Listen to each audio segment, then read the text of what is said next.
नंदुरबार तालुक्यातील रणाळे गावाजवळील नाल्यात दिनांक 1 सप्टेंबर रोजी सायंकाळी एक दुःखद घटना घडली आहे। शेतात वडिलांसोबत काम करण्यासाठी गेलेले दोन सख्खे भाऊ शेतीचे काम आटोपून नाल्याच्या पाण्यात बैल धुण्यासाठी गेले असता पाण्यात बुडाल्याची दुर्दैवी घटना घडली आहे। या घटनेने धात्रक परिवारावर व रणाळे गावावर शोककळा पसरली आहे।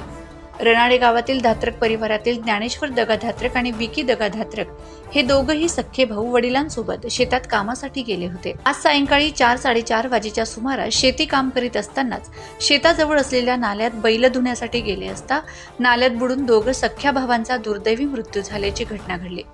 दोघाही भावांचा मृतदेह नंदुरबार जिल्हा रुग्णालयात शवविच्छेदनासाठी आणण्यात आला होता। या घटनेने संपूर्ण धात्रक परिवार आणि रणाळे गावावर शोककळा पसरली आहे। प्रश्नचिन्ह न्यूजसाठी सलाउद्दीन लोहार, नंदुरबार।